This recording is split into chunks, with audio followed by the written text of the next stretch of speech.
I Lost My Body, directed by Jeremy Clapin, is film poetry. The music, the repetition of imagery, the symbolism, the cinematography, it's all beautiful. But perhaps the greatest thing from the film is what it says about grief.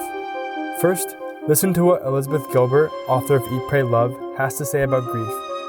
It happens upon you. It's bigger than you. There's a humility that you have to step into where you surrender to being moved through the landscape of grief by grief itself.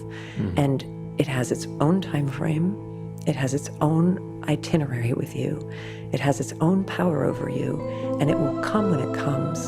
And when it comes, it's a bow down. It's a carve out. After the death of Niall Fell's parents in a tragic car accident, Niall Fell's life violently somersaults, partly because he feels responsible for his parents' death, and also because now he's an orphan. Forced to live with his cold uncle and cousin in Paris, Niall Fell begins an unhappy stage of his life. Every person that we see interact with Niall Fell is generally sour with him.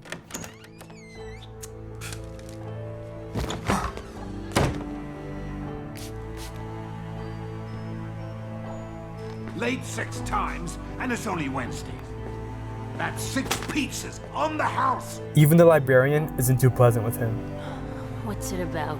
It's personal. That's what I thought. Who's asking? So when Niall Fell is treated kindly by someone for the first time, he has to notice. He has to meet her. Topped with the chewed up remains of another pizza. No, I meant the accident. You didn't get hurt, right? Me? No, I'm fine. Thanks for asking.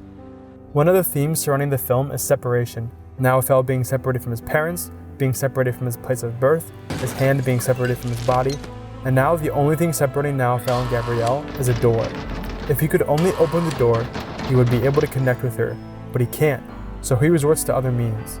Hi, may I speak with Gabrielle, please? Gabrielle. Gabrielle. Oh, no, it's fine. I'll manage. I'll be fine. Thanks a lot. This doesn't make his stalker behavior okay, but at least we know where he's coming from. Niall Fell is dealing with feelings of grief by searching for connection with Gabrielle. After one conversation, she becomes the greatest thing that has happened to him in a long time. Niall Fell is in such a low place that one conversation is enough for him. He doesn't want to lose her, just like he's lost other things. That's why he decides to get off the metro, take the apprenticeship, and build the igloo. But all of this is so he doesn't have to confront the idea that maybe the car crash was his fault. He's trying to distract himself by pursuing this girl. Unfortunately, you can't distract grief. You must deal with it head on. Niall Fell's distraction gets interrupted when Gabrielle tells him how selfish and insensible it was to meet her like this. My uncle. Did you think about my uncle? When are you gonna tell him that you don't give a shit about him or his job? I love this job. Look. When tragedy struck Niall Fell, it took something from him. He lost his curiosity and childlike wonder that made him dream of being an astronaut and pianist. He was unable to see what was once possible and unable to move on. And it's about us, in fact, what is it to be human? What is it to experiment life when you're living in the present, stuck between your past, your future? And the film is about this existential quest. It's about love, loss. So how does Niall Fell unstick himself? After losing Gabrielle and then losing his hand, Niall Fell realizes he needs to stop flirting with the pain of tragedy. Niall Fell's decision to rewrite over the tape proves that he's ready to forgive himself for that crash.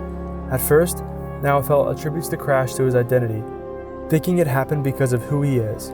This mindset causes Niall Fell to allow the sadness to engulf him, holding him tight. Rewriting the tape decouples feelings of shame from his identity. And to move on, he had to jump and realize he can land safely. And when he does, he catches his destiny. Do you believe in fate? No, seriously. Say you're walking peacefully. You pretend to go one way, but you fake it and you go the other way. You deviate. And boom, you jump on that crane. Something that you would never do. You shouldn't have done it, but you did it because it was right. It got you somewhere else. And you don't regret it. Jeremy Clapin makes the fly a symbol for Niall Fell's destiny. He is never able to catch it, but when he finally does, he loses his hand. One could argue it was necessary for Niall Fell to lose his hand in order to catch his destiny. Sometimes gaining one thing means we have to lose another. Naofel has to deal with much loss before coming to this realization. Naofel spent much of his Paris life drudging through grief and tragedy. It's never an easy thing to face.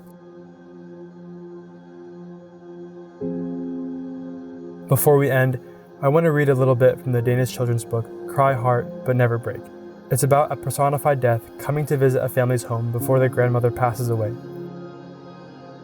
Moments later, the children heard the upstairs window open. Then, in a voice, somewhere between a cry and a whisper, Death said, "Fly, soul, fly, fly away." The curtains were blowing in the gentle morning breeze. Looking at the children, Death said quietly, "Cry, heart, but never break.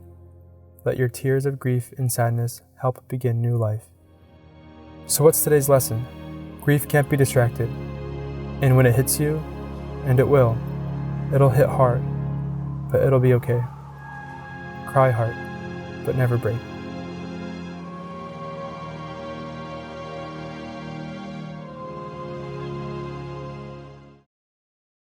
When you cry, cry, cry, baby, I'll be by your side.